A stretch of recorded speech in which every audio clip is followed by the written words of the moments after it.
Tapi dengan drone yang katakanlah harganya yang mungkin low cost begitu, kemudian ini ditaruh kamera, kemudian kita terbang begitu, kemudian bisa memetakan suatu area dengan sangat detail.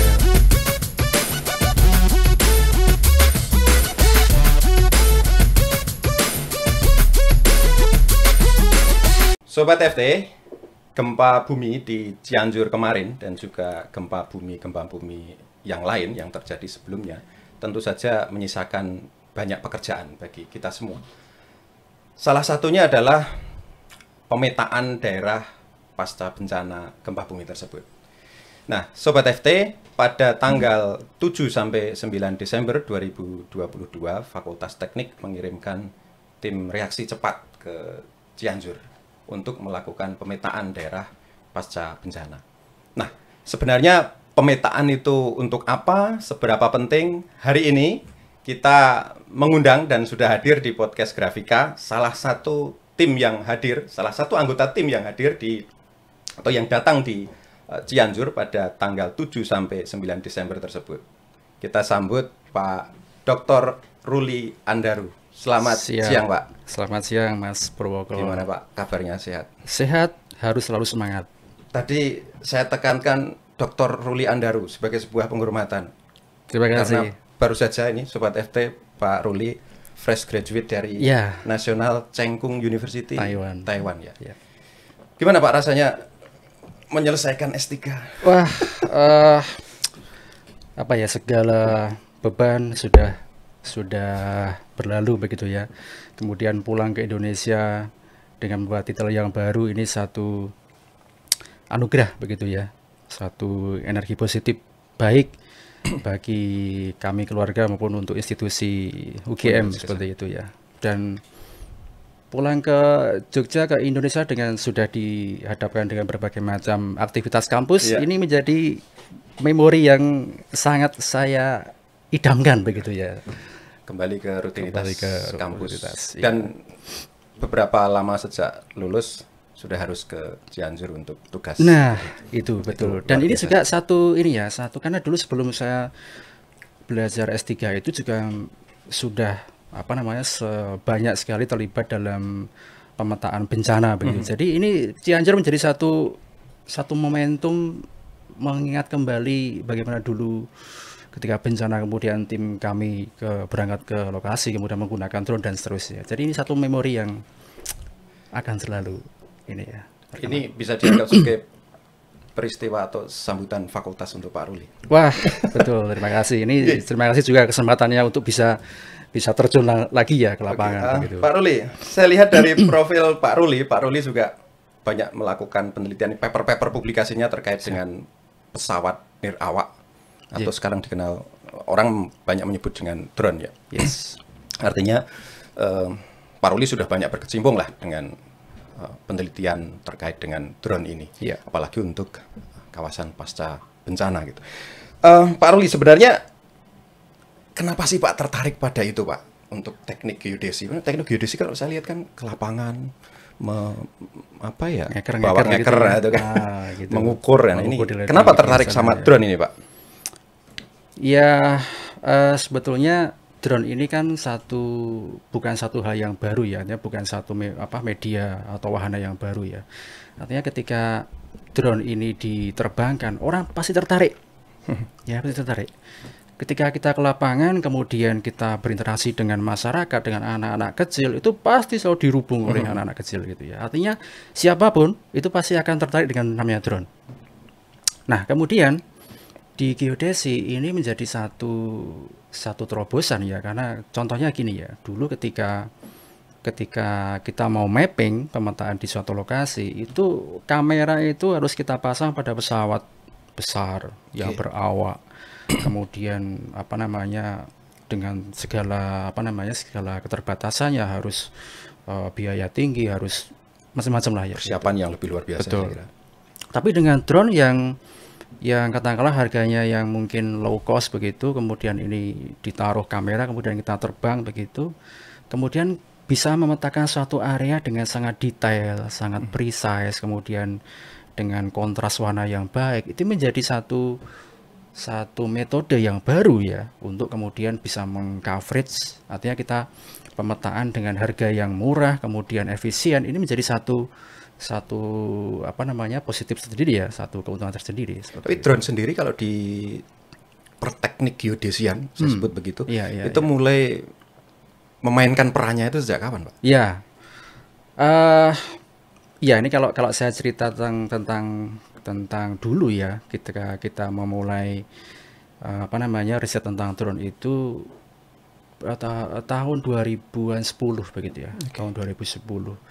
Dulu kita dapat riset dana hibah dosen muda 25 juta, itu kemudian kita bisa merakit 2 unit drone, dan itu betul kita rakit sendiri, kita terbangkan bisa ya, kemudian kita gunakan untuk pemetaan satu lokasi dan itu menghasilkan satu produk ya. Artinya sejak tahun itu kemudian drone ini menjadi populer begitu ya. Dulu 2010 belum ada merek yang sekelas sekarang ya, DJI kan terkenal gitu ya, dulu belum ada. Kemudian bagaimana kemudian kita bisa apa namanya merakit, kemudian kita bisa memproduksi, kita bisa mainkan sendiri, itu menjadi satu apa namanya prestasi sendiri tahun 2010 gitu. 2010 berarti 12 tahun. Kalau saat ini drone itu bagi teman-teman teknik geodesi, teman-teman mahasiswa, itu menjadi sesuatu yang wajib mereka kuasai gitu. Secara ini ya, artinya dalam praktikum ya, di kami itu ada praktikum mata kuliah fotogrametri dasar, fotogrametri 2 dan seterusnya. Memang dalam satu sesi praktikum memang kita gunakan foto udara yang berbasis dengan drone. Oke. Ya. Akan lebih baik kalau drone itu kemudian diakuisisi oleh si mahasiswa sendiri. Jadi dia ke lapangan sendiri, kemudian dia mengoperasikan sendiri, kemudian dia memproses sendiri, menjadi satu kebanggaan ya bagi mahasiswa. Meskipun ya kadang mungkin waktunya tidak begitu cukup, kemudian mereka hanya menggunakan data yang diperoleh di lapangan, it's okay ya. Tapi secara prinsip memang data foto udara drone ini kemudian digunakan juga untuk adik-adik mahasiswa untuk praktikum ya seharian. Oke. Baik Pak Ruli. Beberapa waktu yang lalu kan Pak Ruli ke Cianjur memetakan daerah terdampak bencana. Artinya ada peran drone itu untuk pemetaan daerah terdampak bencana. Sebelum masuk ke drone untuk daerah terdampak bencana, sebenarnya secara lebih luas peran drone itu bagi teman-teman teknik geodesi apa saja Pak? Selain untuk memetakan daerah tempat terdampak bencana tadi. Iya, sebetulnya tidak hanya ke bencana ya Mas, ya Mas Pur ya. Tapi sebetulnya drone itu kan sebagai wahana saja. Oke. Ya, yang penting di sini adalah apa sensor yang dibawa oleh si drone itu. Itu. Bagi kami di geodesi ada mata kuliah tentang fotogrametri, di mana itu kita menggunakan image, itu digunakan untuk mengekstraksi features dan informasi yang terkandung dalam image itu. Maka kalau image itu bisa kita peroleh dalam apa namanya secara vertikal dari udara, maka coveragenya akan lebih luas. Iya, karena dari atas ya. Betul. Maka kemudian dengan image itu kemudian kita bisa melakukan berbagai macam analisis, berbagai macam produk. Ya. Entah itu dari daerah terdampak bencana maupun daerah-daerah yang lain. Iya, tidak harus di bencana ya, bahkan untuk di pertambangan, kemudian di perkebunan, ini banyak sekali kemudian produk foto udara drone ini digunakan. Ya, baik, Pak Ruli, kalau pemetaan terhadap daerah terdampak bencana itu hanya bagian kecil saja, peran drone gitu bagi teman-teman teknik geodesi. Pak Ruli sendiri, kalau boleh cerita Pak, kenapa punya konsen, salah satunya adalah pemanfaatan pesawat nirawak ini pada daerah-daerah yang terdampak bencana Pak? Ya, saya ingat tahun 2014 ya, itu misi yang mungkin menjadi satu misi yang paling saya ingat ya. Dulu ada longsor bencana di Banjarnegara, Bukit Logolele begitu ya. Betul. Nah, begitu itu terjadi bencana, maka orang akan intens, orang akan melihat di mana sih lokasi bencananya. kemudian seberapa luas sih coverage bencananya itu, mengimpact apa saja, jalannya kah, bangunannya kah, atau apa dan seterusnya. Maka media apa yang kemudian bisa mengcoverage itu dengan cepat? Ya, maka drone menjadi salah satu alternatif ya metode itu. Maka kemudian setelah bencana itu kita berangkat ke sana dengan mahasiswa, kita bawa drone kecil itu, kemudian kita petakan dengan dua kali flight begitu. Kemudian ya kita bisa melihat satu gambaran, oh ternyata seberapa luasnya ini. Maka kemudian ini menjadi satu data yang sangat penting, sangat krusial bagi kemudian pemangku kepentingan untuk kemudian merelokasi dan seterusnya. Saya kira yes, jadi ini sangat ya, oke. Pak Ruli, kita coba masuk ke apa yang Pak Ruli lakukan kemarin, terutama di Cianjur ya, dan saya kira juga secara umum pemetaan daerah terdampak bencana menggunakan drone gitu. Seberapa akurat, Pak? Nah, oke. Ini juga satu ini ya. Ini perlu diklarifikasi lah. Ya, betul. Jangan sampai kemudian drone ini populer kemudian akurasinya bagaimana gitu kan. Betul. Akurat. Karena memang terutama kami di geodesi kan akurasi menjadi satu hal yang perlu dipertimbangkan begitu ya. Kita terbiasa dengan pemetaan skala besar. Kita terbiasa dengan pemetaan dengan akurasi yang baik, yang tinggi begitu. Nah, sebetulnya banyak sekali faktor untuk kita bisa mengevaluasi ya, atau kemudian kita mencapai satu tingkat akurasi tertentu gitu. Jadi dalam drone atau dalam ilmu fotogrametri itu, maka akurasi itu bisa kita peroleh kalau sensor kita itu baik. Distorsinya dia minimal. Kemudian dia punya resolusi yang baik, yang tinggi begitu. Kemudian cara dia terbang bagaimana, overlappingnya bagaimana dan seterusnya. Nah, maka kemudian banyak sekali kemudian satu paper, satu kajian yang menganalisis seberapa sih akurasi dari si drone ini. Nah, di riset kami yang sebelumnya ketika kita pemetaan satu lokasi tidak bencana tapi satu lokasi untuk pembangunan begitu ya. Kemudian kita validasi dengan unit alat yang lain, itu akurasi yang diperoleh bisa di fraksi 10, 15, 20-an senti lah ya. Ya, dan itu satu achievement yang saya kira sangat baik, dan ini akan selalu diimprove terus dengan teknologi yang ada begitu. Artinya drone tadi hasilnya tetap akan di-compare dengan sumber lain gitu. Yes, karena memang drone itu kan satu kelemahannya adalah kalau kita berbicara tentang topografi ya, topografi di geodesi kita selalu berbicara tentang topografi, tentang kontur tanah begitu ya. Maka kelemahan drone itu dengan berbasis image kan dia hanya bisa mengcover surface-nya si objek ya. Apakah itu bangunan, apakah itu vegetasi dan seterusnya. Nah, problemnya adalah kalau drone berbasis image itu dia tidak bisa kemudian dia menembus ke ground begitu ya. Maka kemudian ini yang menjadi kadang perdebatan seberapa akurat sih drone itu. Karena orang akan mengatakan apakah drone ini atau image ini kemudian dia bisa melakukan penetrasi ke arah ground gitu. Maka ketika ada proses kita mengeliminasi surface pohonnya, kita mengeliminasi surface bangunannya, itu akurasinya akan tergantung juga dari itu. Jadi akurasi di drone itu sangat banyak sekali yang mempengaruhi. Mulai dari sensornya, kemudian cara terbangnya bagaimana, kemudian bagaimana mereduksi dari surface ke ground ya, seperti itu.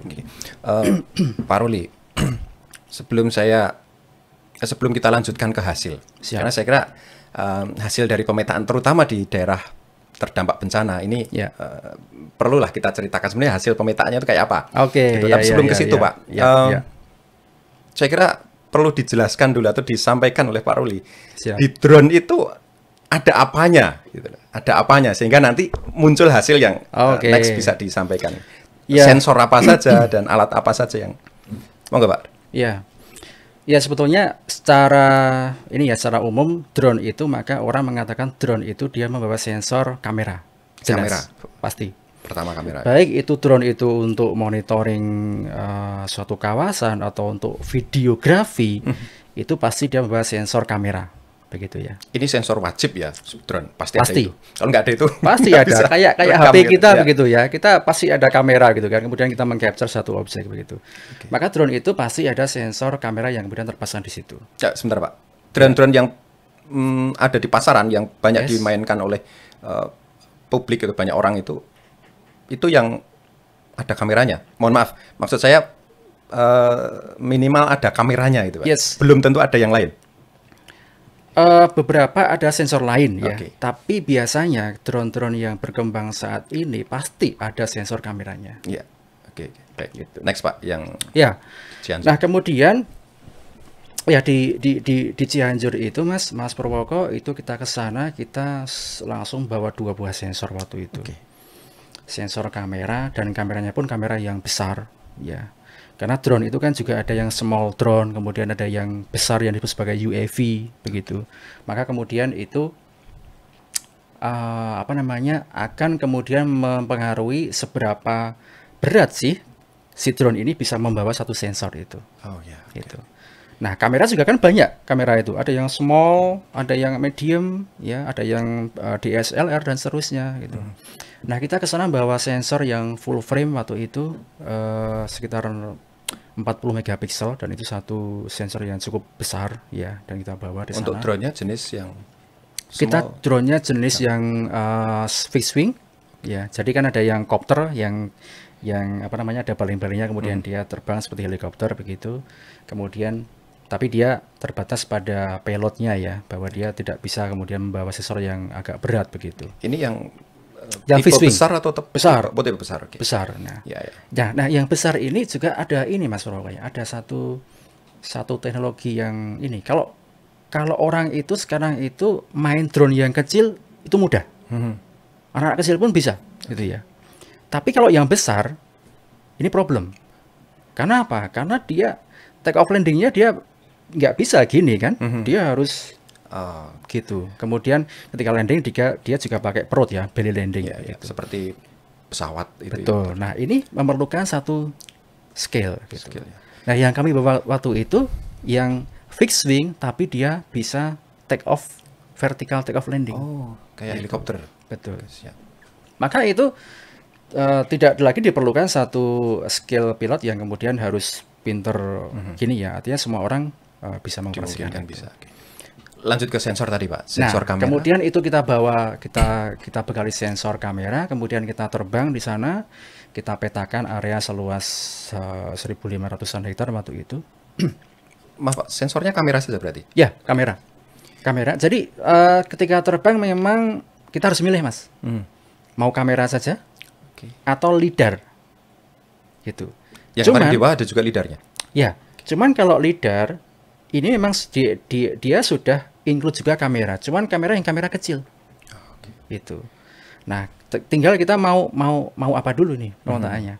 Kalau mau berbasis foto, maka kemudian kita pilih yang berbasis kamera yang besar tadi. Oke. Kalau mau lidar, maka kita pilih yang lidar, tapi kemudian dia juga ada sensor kameranya, cuman kecil. Gitu. Nah, yang di Cianjur kemarin mau apanya itu mau apa sehingga pakai yang mana itu? Ya, kita pakai dua-duanya itu, cuman karena keterbatasan waktu terbang dan seterusnya kita hanya bisa satu kali flag dan itu membawa sensor yang kamera yang besar tadi. Oke. Nah, kemudian kita capture area yang di satu wilayah begitu dan mengcapture 1.500 hektar dan dari itu kemudian foto itu kita olah. Ya.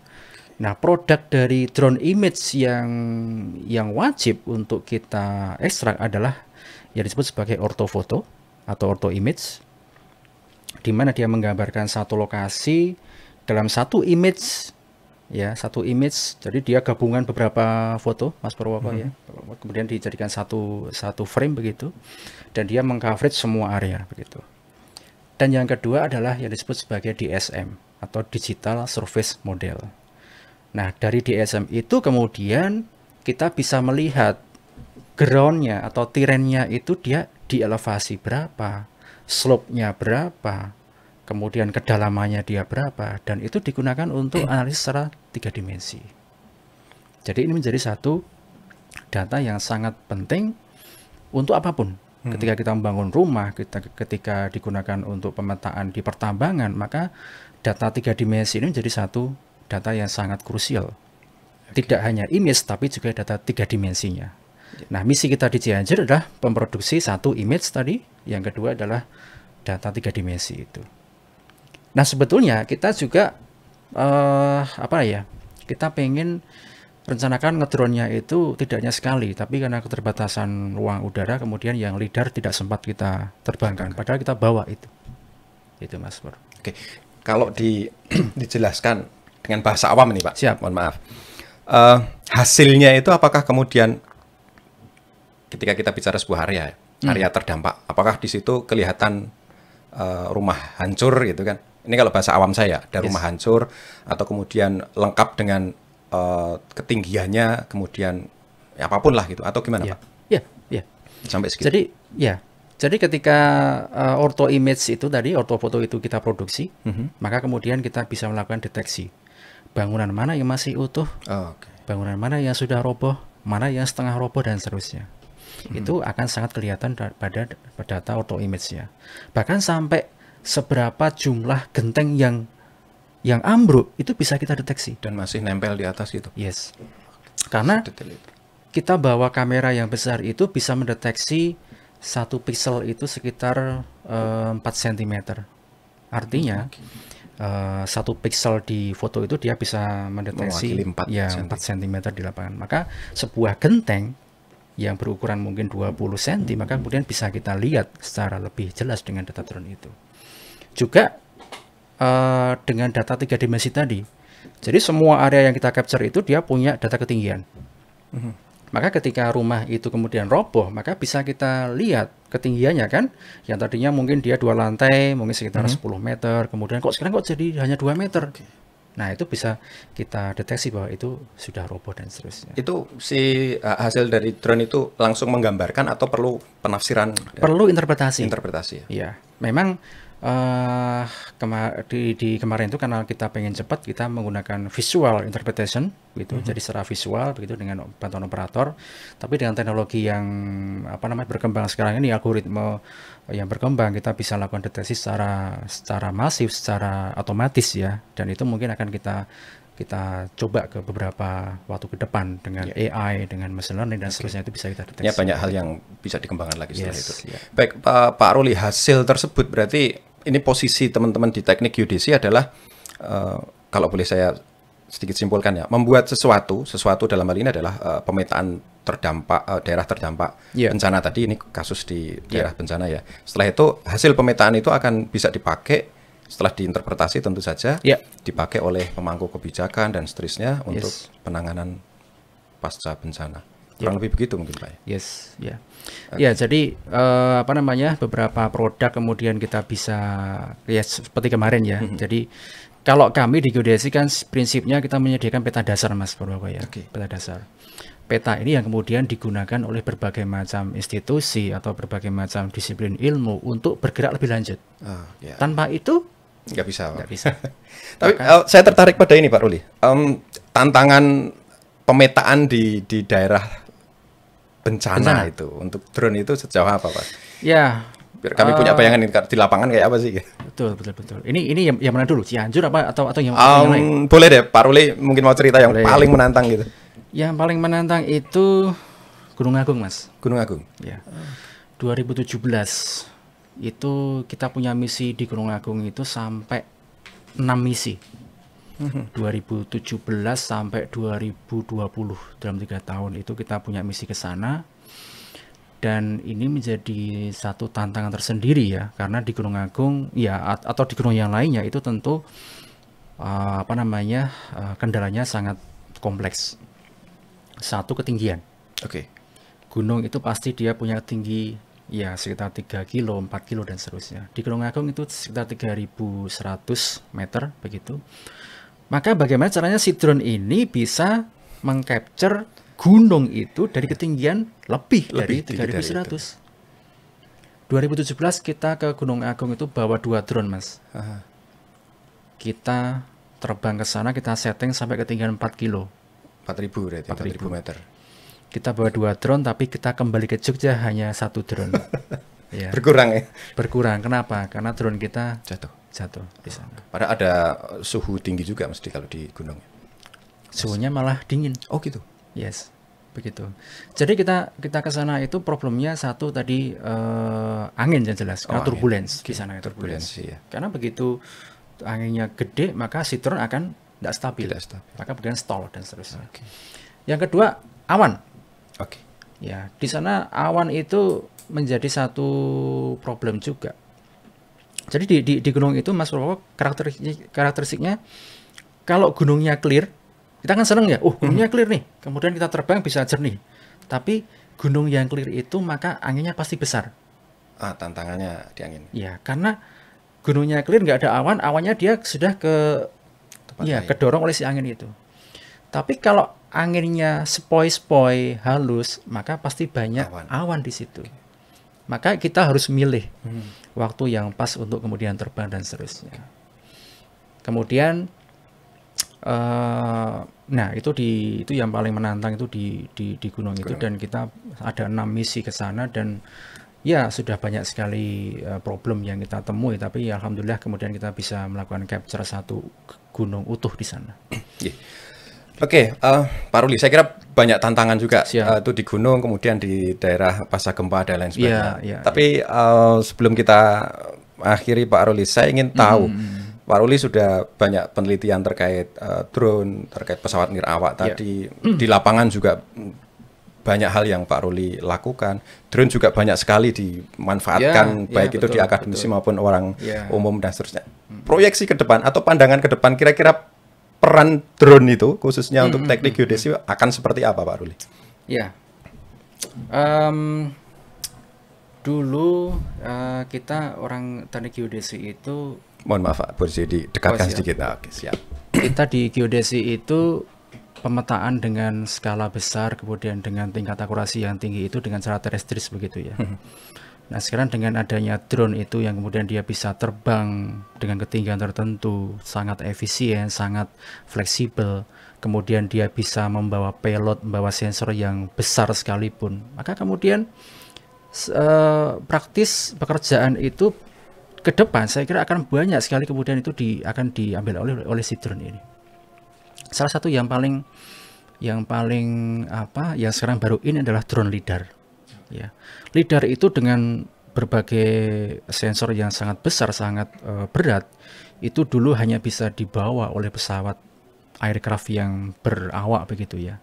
Tapi kemudian ada perkembangan teknologi, lidar itu kemudian bisa dibuat dengan small, ya sangat ringan, kemudian ini bisa di-attach ke drone. Nah, begitu ini bisa di-attach ke drone, maka semua pemetaan itu menjadi lebih efisien, lebih mudah. Maka kemudian dulu ketika kita pemetaan dengan area hutan, di mana kalau area hutan bervegetasi itu dengan drone image itu menjadi terbatas karena kita nggak bisa penetrasi ke ground, maka dengan lidar semua kan bisa kita petakan dengan baik. Ya, maka kemudian pemetaan terestris itu menjadi agak tergeser begitu. Jadi saya kira ke depan berbagai macam aplikasi, berbagai macam kebutuhan ini juga beberapa bisa dilakukan dengan menggunakan drone. Bahkan sampai sekarang drone itu bisa digunakan untuk mendeteksi kesuburan tanah, kesuburan tanaman, kemudian untuk penyemprotan hama dan seterusnya. Jadi sangat luas sekali. Ya, gitu. Oke, artinya pemanfaatan drone tentu saja dengan riset-riset yang dilakukan akan semakin luas. Yes. Pekerjaan yang sebelumnya cukup berat bisa lebih ringan, tapi tentu saja teman-teman teknik geodesi harus lebih pintar lagi untuk menyesuaikan dengan teknologi yang ada. Oke, terima kasih Pak Ruli atas obrolannya. Sukses untuk segala aktivitasnya, riset, drone dan lain sebagainya, termasuk di kampus gitu.